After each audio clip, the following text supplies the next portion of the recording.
What's up, guys? Subs here, back for another VOD review, and today we're VOD reviewing Setsuko because he streamed yesterday, and, whenever Setsuko plays TFT, it's like required reading. You gotta watch Setsuko when he streams, when he plays TFT, because he's a beast, he's the GOAT. I mean, well, there's different conversation about who's the GOAT in TFT, but he's very, very good at TFT, and it's always fun to watch his games, to learn from him, to see what he's doing here. Immediately, we pick up 2 Rek'Sais, and we have this Rek'Sai 2 in shop, so I think I'm down to buy that. If we had no other like drops here, I would think about selling the Kog'Maw and then buying Yasuo Darius, I guess. You don't really have anything that works very well with this Rek'Sai here. We don't have a Bruiser to pick up or anything like that. Now we get Gnar, and so yeah, he is going to buy Yasuo Darius. Now that we have Gnar, I'd be interested in holding on to this Jax for Warden potentially. Yeah, maybe over the Yasuo here. But no, looks like he's going to hold on to the Duelists here. So we have Rek'Sai 2 plus Gnar here. I like the Riven plus Garen in a situation like this. Get the Riven, get the Garen in, and then your level 5 can be a Story Weaver, and, the entire board fits together very, very well. This is the Kiana option, but I think I would just look at Riven Garen here as our next couple of ins and, see where the game goes from there. We do also have the possibility of playing Exalted, maybe. It looks like one of these 2 units is Exalted, and then Cho'Gath is also Exalted. So maybe we can look at Exalted here as well. I didn't get a chance to see what it was, but we'll see. If it's something good, Setsuko will definitely play it. And ooh, there's a Kindred as well. So just the full Dryad opener here. Ooh, and a Dryad Crest. So we can play 4 Dryad to start the game. This gives us a Gnar as well, which is Gnar pair. And we do have a Titans open for Gnar. So could it actually be a Dryad Crest here? Now, normally when people are taking Dryad Crest, I think they've talked a lot about just playing into like the Fated line. This Fated line's a lot lower priority now, and Gnar Kindred can certainly work as a comp. I would almost say Kindred is better than the Fated comp itself, so I could see it being Dryad, and then you play around Gnar. There's Venerable Piggy Bank, which is always a favorite of Setsuko. He didn't hold on to the Cho'Gath, so I don't think he can guarantee that he's actually going to get Exalted in here, and I'm not sure what the Exalted units are, so it's kind of awkward. And then Gargantuan Resolve, I mean, you do also have Gargantuan Resolve as an option, right? You can take Gargantuan, go double Titans on the Gnar, and then you could just play normal. You could play like Reapers or Duelists from the spot with double Titans, Gargantuan Resolve. So, I mean, that's another huge thing to consider here. What would I rather take here? I think I would just play the 4 Dryad with the Kindred and just play around Reroll with the Titans, and I think it's pretty good. But, I mean, Gargantuan Resolve, yeah, certainly not bad. But looks like he is going to go that route.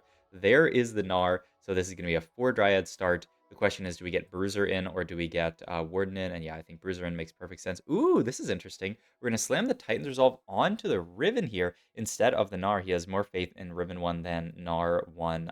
The only thing that's slightly scared me about this is what happens when we hit Gnar 2. It'll be a little bit awkward to move the items over. But I mean, look at Riven go. I mean, this certainly looks like it was the right call. He might have actually lost this fight if he had put items on Gnar, because Gnar just got burned down so quickly there. But Riven actually popped off really hard. So smart stuff from Setsuko. Always knows where to put what items and how to itemize. He's also scouting around just to make sure he's not contested in any kind of Dryad reroll. It would be quite weird. Okay, it was Gnar Zyra. Okay. Yeah, I mean, fitting Gnar, you're not really going to fit any of these other units in. I don't see any world where you end up actually playing Exalted this game. But hey, I mean, the 4 Dryad starts great. Bruiser is good with that because all the extra HP we are getting from Dryad is going to be multiplied onto our Bruisers, and it's just a little bit of extra HP for a whole board. He's going to actually move Riven out the edge here. He doesn't think that she can get completely bursted down by this Kog'Maw, which also looks like it's the correct call. She's actually wrapping to backline. Man, I mean, this just starts this game already, I feel like, is such a masterclass on positioning and item slams here. I think so few people would have actually made the item onto the Riven here and positioned the Riven the way he did in that last fight. But I mean, that was incredible. And now he has the Darius too. He's going to move the Dryad spat plus the Titan's Resolve over to the Darius, and now Darius is our item carry. Darius doesn't provide a synergy to the team, but he is just a 2-star unit. So man, I mean, this is Setsuko at his finest, playing perfect strongest board, always playing around the units that he hits. And just knowing what's best on his board, because yeah, I mean, I love that item slam onto the Riven, which I don't think many people would have done, and then moving over to the Darius, I think makes perfect sense here. And then we're looking just to level up, maybe get a Duelist in. I think he was holding onto Yasuo on bench. We have the Rod open on Kindred. Ideally, we'd love to pick up a tier at some point in this game to go for Kindred item. And if not, maybe a belt for Morello here. I guess you take Cloak here for B tier Edge of Night. You could.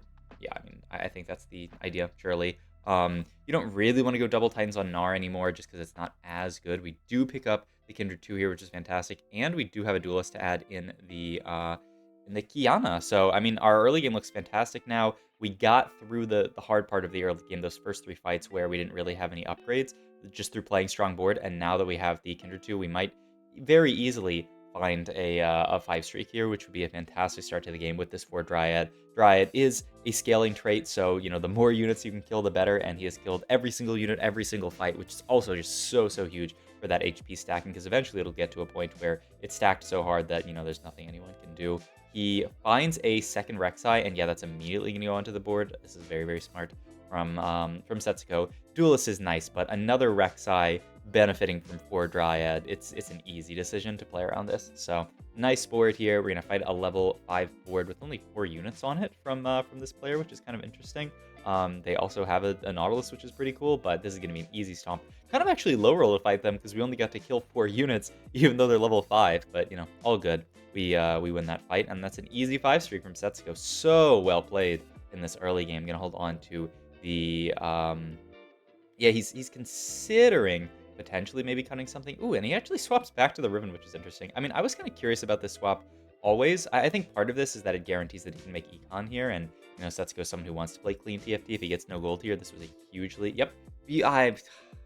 like, it's so good. Like, this swap here, the idea is that it probably makes his board a little bit weaker, but the upside is huge. He gets to make 30 gold here and gets to hold on to this Kha'Zix here. Such smart stuff. And Riven is still a completely fine carry, and we still have the Gnar pair. So, you know, if we hit Gnar too, we can certainly play around that. So, just beautiful stuff from Setsuko. Guaranteeing making gold there. He finds the Aatrox now. Ooh, is this going to be... Okay, so now we're finally going to say we're going to move items over to the Gnar, because we want to play the Aatrox for Bruiser here, but we don't really want to... we don't want to keep items stuck on Aatrox because he might actually stay on the board for a while if we don't find another Bruiser. So, smart stuff. I love this from Setsuko. He makes the BT like we were talking about, and the only awkward thing now is we kind of have to sit on our hands with these items. We have the Tear, which wants to be blue buff, the Rod, which wants to be Morello's, and then the Sword, which wants to be a Sterak's Gauge, ideally. Pandora's items are keepers in this position. I think keepers is actually, like, not that great in this comp if you look at the statistics, because your units already have so much HP. You don't really care about this 175 HP shield when, you know, this unit has so much HP. So I could certainly see it just being a Pandora's here. I would not preface that, but I would enjoy that over the other two. He gets lunch money here. I would be a little scared of taking lunch money here because we don't have that many. I mean, we're certainly gonna roll next round though. Okay, honestly, take lunch money, level here, roll for Gnar 2. I could see it. I could certainly see it. The only other issue with lunch money is that we have all these components that we don't want to slam, right? You would almost have to make a Shojin, but you don't want to make a Shojin at all here, just because the sword's good for Gnar and because blue buff is so much better on Kindred. So that's the only awkward thing. The hope is that with 4 Dryad, with leveling up here, rolling, finding Gnar 2, you probably have a strong enough board to beat most people, this 2-item Gnar. So maybe it's enough.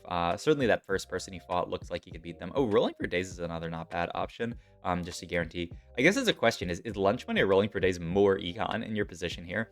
Because rolling for days is basically 18 gold of rolls, but, you know, like, not really. And lunch money is every 8 damage you're getting 2 gold. So, I mean, you have to do 72 damage to players to get back that 18 gold. The big thing is that lunch money can, like, econ is better than free rolls, of course. But you're gonna roll this round anyway.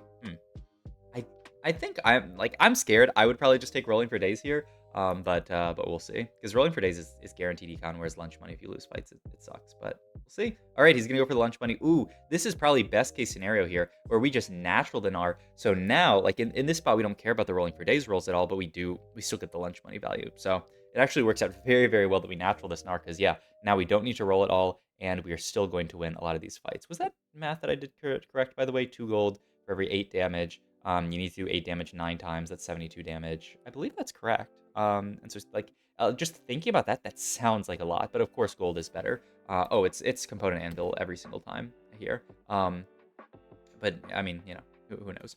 Ooh, we also pick up Annie in shop. We can get this in over our second Rek'Sai here, and then Dryad spot the Annie. It's so like, our spot is so good here. I mean, this game is just beautiful from Setsuko.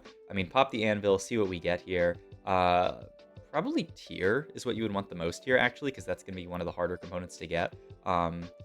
he's waiting to see who he's gonna fight here. Okay, we don't get tier, so it has to be Bell tier, and it's either Sterak's or Morello. I would just make Sterak's here because I want the third item onto Gnar. But yeah, we'll see. He's gonna take the belt, and yeah, he's just gonna make Sterak's here. Fantastic item onto Gnar. 3-item Gnar is huge in this position, so I mean, makes perfect sense. And look at this, man. I mean, I was talking about how it might be hard to get to 72 damage. I don't know how much damage he's done over the last 2 fights, but it has already been a lot because he's just 10-0ing every single person he fights. So, talking once again about item priority, he wants tier or belt tier. Both are really, really nice pickups. The nice thing is belt's on a 1 cost, so there's a decent chance you end up getting it. And boom, there's the belt for Morello's. Yeah, you feel great about this position. There's another Gnar as well. Yeah, he can start rolling here. Well, there's not too much that you really care to add to this board. I mean, really, obviously, he's rolling for all this stuff. There's Kayn, who fits in as Ghostly. Yeah, so this works very, very well. And he is... Ooh, interesting. Gonna fit the Amumu in here as well. So he cuts the Annie. Wow, that's wild. And just moves Dryad Spat over to Kayn. I mean, obviously you get better synergy in here in that you get the Warden in, and Amumu's kind of a broken unit. But I also don't know how many people would have done that. I mean, so many people, I think, you know, will watch a game like this and be like, oh, it's so high roll. But how many of you guys would get into the Annie? I mean, getting into the Annie is like a little not straightforward because she has no synergy on the board, but, you know, she scales with HP, so it makes a lot of sense. But then get out of the Annie here as well to fit Warden in, I think is another really, really cool choice from Setsuko. So, you know, I don't know. I'm glazing Setsuko because I mean, this game is just so nice to watch.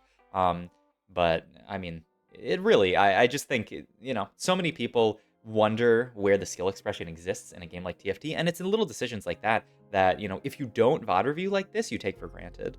You know, if you don't pause before these decisions, like the Annie decision, I think, I mean, I should have honestly paused before and seen if even I just saw that, but then even the swap here surprised me. Like, I would have imagined that he would have stayed on the Annie. Ooh, speaking of surprises, this is a very close fight that we just barely win. Huge win for us, though. Another 2 gold farmed already. I think we farmed 2 gold every single fight, so that's already 8 gold back in our pocket. And of course, like I said, you know, gold is objectively better than free rerolls. You can make econ with gold. You can, you know, choose to pump levels with gold, though we're using it as rerolls right now. But, you know, you'd certainly prefer one to the other. I'm a bit surprised here that Setsi is waiting. I would assume that you would just, yeah, send it here and look for, like, Gnar 3, because, I mean, yeah, if you find a few Gnars on this roll down, you can easily justify rolling it down very, very deep here. He is going to pivot off of the Amumu into the Alawi here for more Ghostly, and these Sunfire components are nothing. Ideally, I guess it's Nashor's Tooth plus Edge of Night plus blue buff is our setup here, but we'll see. But yeah, I mean, we're slowly pivoting into this kind of traditional Ghostly Dryad type board. The 4 Dryad makes it, you know, with the Dryad plus 1 is very, very easy and nice, but we still want to play all this stuff. Looks like, interestingly, he doesn't care about holding, like, Aatroxes for Aatrox 3. I guess, like, the question is what would you sell, and it would have to be, like, sell to buy the Aatroxes, and it really looks like he's considering putting these units in. Not really sure exactly how, because I doubt we're gonna get to 4 Reaper on this board, and I don't think I want to cut the Kayn, but maybe there's a way. I don't know. I'm curious to see what the final board ends up being. Okay, so we have the Boom as an option. This has been buffed. Now, Kindred is no longer sort of like broken with it, so this is something where I would really want to stats check this. So let's just do like a Gnar Kindred, and then look at like 4 Dryad plus, and then like 4 Ghostly plus, just to get a sense for, like, you know, the comp that we're playing. And then go to augments here and look at Baboom. The stats say it's fantastic, 3.19. I mean, 3.81 is the average of just this stuff, so it's a big up. You have Radiant Refractor as well, which, like, it says it's actually fine, you know, like a Radiant Sterak's or Titans onto Gnar, I'm sure it'd be fine. And then, like, if you are interested in that, you go here, you'd go to Radiant items, you'd look at Gnar, you can sort by Delta, or it says Radiant BT is the best, better than Titans. And wow, it says Radiant Sterak's is actually pretty bad. I guess it's kind of a weaker item, but I mean, the stats certainly like Baboom here. I think it makes sense in our position here. Almost looked like he went to reroll that, but okay, no, maybe he's just going to take it without rolling the other ones. You could also look at these stats, go to augments, sort by prismatic, and say, like, is there anything that's better here at 4-2? And the stats say no. The stats say Baboom is the single best augment that you could get in this position. You can mess around with star levels, but this is like I guess you could also say, like, okay, assuming that I hit both of these, how does it change things? And I mean, it says similar stuff, but that Baboom is still broken. So yeah, I mean, looks like it is just an easy Baboom pick, and then we can use this extra time to roll. Prismatic Ticket, I wouldn't really care about taking it. We're guaranteed to hit these guys without using an econ augment like this. I'd much rather just be strong in this game than waste time on Prismatic Ticket. And Ghostly +1 is actually probably not bad, but not great here. So we're gonna roll here. Yeah, I love. I would certainly be down to roll to 40 here. It looks like we don't really care that much about rolling to 40 here, but I would roll to 40 here. If I see a Kindred, I'd be down to roll to 30. And if I see a couple Gnars, I'd be down to roll to like 20 or even 10 gold. Because yeah, I mean, look, imagine we rolled to 40 here, we found another Kindred, and like we'd seen enough Kindreds that it incentivized us to roll down here, and we'd hit Kindred 3. Like, we would have won this fight, and our econ would have been way better. So I actually do think it's a bit inaccurate here to not roll to at least 40 gold, just to see if you see extra Kindreds. If you see no Kindreds, you don't have to dip really, really low. But if you see a Kindred on the way to 40, that clears the reasoning for you to roll to 30. So I think this is actually like a little bit of a mistake from Setsuko, because I mean, making 50 gold is great, but keeping your streak is worth way more than 50, especially because we have this augment that cares about dealing damage to players. Also, getting that continuous stacking of Dryads is really, really big. There's a Kindred, so yeah, I fully expect us to roll to 40 gold now. Ooh, I like this, though, that he's going to scout his opponent. He knows that he can see who he's fighting here. And so if he judges this person weak enough that he can beat them without rolling, then, this is fine. I think this board's actually not bad with the Alawi 2 or 3 items and the Aphelios 2 or 3 items. Like, it's actually a little bit scary, so I would be fine rolling to 40 in this spot. But it looks like he thinks that he can stomp this board, so we'll see. It's really just getting through this Alawi here. Ooh, that is pretty rough positioning. I mean, maybe it's nah, I mean, the swap does not look amazing, but we'll see if we can get through. The downside is Morello is now opposite side of this Alawi, which feels bad. And yeah, I said, I judge this fight. I feel like we certainly lose this fight. So, yeah, a little bit. I don't know. Once again, I would love to roll the 40 gold here, because hitting that Kindred, winning that fight, I mean, winning that fight's already going to pay you back. Once again, still digging for the blue buff here, still not able to get it. Like I said, Nashers would be my other option after this, off of this Giant's belt. It also is on a Morgana, who is someone you could think about holding if we weren't like completely bench locked here. But hey, maybe we Nash roll the Kindred here. Looks like no. He's gonna roll with the okay. I was gonna say he could roll with the Morgana on his board so that he could keep it for another Ghostly to put in, which I'm actually kind of surprised that he didn't. And he actually rolls a couple more times here and picks up Rek'Sai 3, which another really nice. I mean, you want to hold the Shen actually, right? Because that's who you want to play. Yeah, you want to level 4 Shen. You want to play the Ornn. You want to get yeah, I mean, like Ornn Shen, combination. We are gonna just barely win this fight. It looks like, yeah, just barely win this fight. Another fight that gets carried slightly by getting those upgrades. And yeah, I would continue to say that we still roll 50 gold here. Because I mean, 2 off Gnar 3 ain't no way I'm like gonna push 7 here. I certainly want to find my Gnar 3 first, and yeah, I mean, that's just the way that it is. Quick swap, and then swap back here, just because, just for the fun of it. The awkward thing, I feel like, in this comp always becomes, in a spot like this, when you have Ornn but you don't have Azir, how do you actually play? Because you don't want to play 5 Dryad, but like, it's kind of awkward. You just don't fit Ornn in for a little while, which yeah, like I said, it is kind of awkward. You'd love to fit Ornn onto this board, but it just, you care more about getting 4 Ghostly in. I obviously can't cut Rek'Sai 3, I obviously can't cut Gnar, and I obviously can't cut Kindred. So like, boom, boom, boom, we can't play Ornn for a little while. He's scouting around here trying to see like where my Gnar's at. There are a few there. I mean, it's kind of nice to wait here. Maybe you get like a duplicator or something off minions. I mean, that would be the ideal reason to wait, but I assume that we're just going to roll here. There's the blue buff. Got to make that. And then you just end up with Crown Guard onto like Rek'Sai. Seems perfectly fine. I mean, really, really happy that we got that blue buff, actually. Ooh, I would be shocked here if we push level, because you lose so much odds. Okay, yeah. You lose so much odds now with the odds change if you don't roll for Gnar on 6. This is a pretty bad roll down, though. I think we just rolled like 30 gold and saw 0 Gnars, which is very, very painful. But you just gotta take it. You just gotta take the pain. Like it's gonna hurt, but it'll be, it's like cutting your arm off to get out of that. And remember that guy like he was under a big like thing of ice or something? I don't know. Extra HP for guys who start in the back few rows. I mean, fine, whatever. He's gonna go 7 here. Ooh, okay.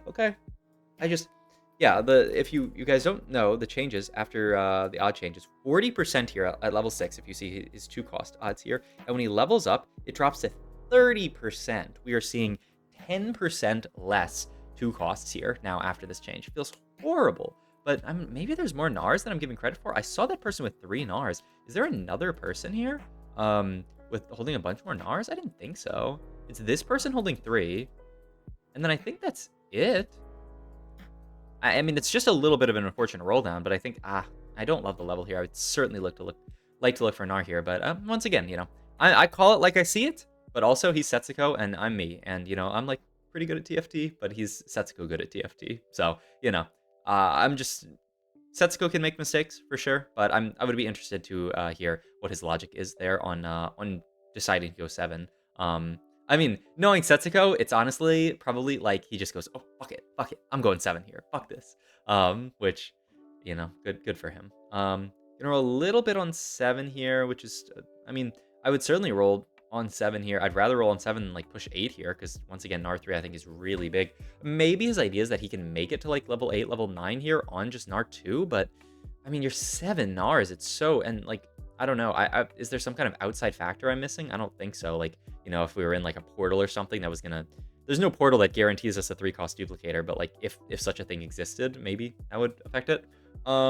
Item-wise here, I kind of love the TG. All right, well, no TG for us. Umbral Spat doesn't seem to do much. I mean, I assume we're looking for either Rek'Sai or Azir item here. We're gonna go for Umbral Spat, it looked like. Was that Umbral Spat that we just grabbed? It was Orin 2 with Umbral Spat for sure. But are we... Yeah, he just grabs the Orin 2 with Umbral Spat. Doesn't really get much for it because we end up getting the Orin 2 from shop anyway, but I don't know. I mean, like we were holding on to the Silas earlier, maybe we want to fit in him and then get Umbral in. I don't know. I don't think it's the biggest trait to get in here. We also do have a set in shop, but we do roll on 7, we pick up the Gnar, and we go for a really, really aggressive level here, actually. I'd also try to make sure that Orm is farming item for the Rek'Sai here. I just think getting item onto a Rek'Sai 3 is way better than, farming item for, I don't know who we farmed item for there. Was that like Shen or something? This position is a little bit awkward for me. I'd love to farm for Rek'Sai, but hey, we hit where our board is still very, very strong. Ooh, choice of artifacts here. This isn't actually great for us. I guess it's just Diamond Hands. Eternal Winter is not bad either if you just already have faith that maybe it's Eternal Winter actually. Your Rek'Sai is very tanky already. I guess it's Eternal Winter. I don't really see the other, yeah, Eternal Winter here. And now I really want to be farming item for Rek'Sai here. I want that orange right next to Rek'Sai. And yep, just exactly like this. Though I almost want to put the Alawi 1 more hex to the right so that we guarantee farm item for, and then move the Aatrox 1 more hex to the left. It's a little bit awkward, but I really just want to guarantee that Orin's farming for Rek'Sai here, because now, oh yeah, like the way units end up walking up here, we end up farming for the Aatrox, which feels pretty bad. Still, it's, not the end of the world, but getting that 3rd item onto Rek'Sai here would be huge, huge, huge, huge, huge. Maybe an item that makes Orin cast faster, like a Protector's Vow or something, could help assuage some of those problems. Or the other thing that would be really nice is something like a Thief's Gloves, so that you can put the Thief's Gloves unit to the left of Orin, so that he guarantees farming for the item for the unit to the right of him, who's Rek'Sai. Or we could always just take a Rek'Sai item here off of this, but I think I would take a TG over a Rek'Sai item. No TG here though. Warmog's not the best tank item in the world, but I think you do just kind of have to take it for 3rd Rek'Sai item. Maybe he goes for, a 0 item or something, but yeah, I mean, the reason to not take Warmogs here would be that you're confident that Orin can farm item for Rek'Sai, but with this positioning, it's just a little bit too awkward, in my opinion. Yeah, it's just hard to make sure we farm for Rek'Sai every time. I'm gonna throw the Umbral Spat onto the Cane here, just because we're getting towards the end of the game, so you want just as much strength on your board as possible. Just a little bit of stats is not bad. It's a little bit of crit chance, which I guess is nice for Reaper. And yeah, I mean, we're looking at going level 9, getting 6 Dryad in. What I was talking about getting the Orin onto the board, he did opt to just play the Orin here and play 5 Dryad. I mean, we have a lot of Dryad stacks. I don't know what our Dryad stack count is right now, but it is quite a few. And yeah, we're just looking at, ooh, this is weird positioning, I would say. I mean, the set ends up stuck on the Rek'Sai, which is kind of fun here, but I don't think we... Oh, wait. No, I mean, Setsuko is just a genius. He put this in the middle here. You usually don't want to put your Eternal Winter in the middle here because, like, the units on the corner are not going to aggro, but we aren't worried about units on the corner here. We're worried about this Azir too, and so we put Rek'Sai right in the middle here. This Azir aggroes onto the Rek'Sai and gets Eternal Winter. Beautiful stuff from Setsuko, and look, the Azir gets stunned there. You think, like, perhaps without this stun, I mean, this fight was not that close, but I mean, the Azir could have certainly killed another unit. Maybe there's a world where if Azir gets a faster cast off, he summons the dummy, the Sand Soldier, and then that fight can be won. So beautiful positioning from Setsuko here. And then he immediately brings everybody back down here when he knows he's fighting a carry like this, who, this person wants to corner their carries. He still wants them to aggro there. So, really, really just clean it. From beginning to end, I feel like this game Setsuko positioned so cleanly. Played his strongest board. I mean, he's just a beast. Can't wait to watch him in regionals and see. Hey, maybe Prage Setsuko at Worlds. I would almost There's almost no one who I would rather have represent us at Worlds than Setsuko. Picks up the Ionic Spark here for the Shred for Kindred. Love it.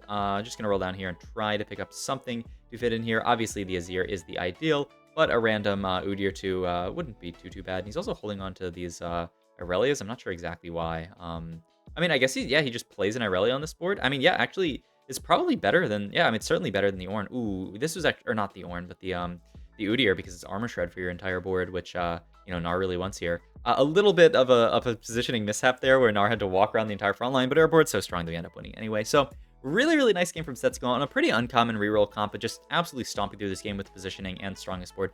Hope you guys enjoyed this video. If you did, please like, comment, and subscribe. Check out all my links down below, and I'll see you guys in the next one. Bye.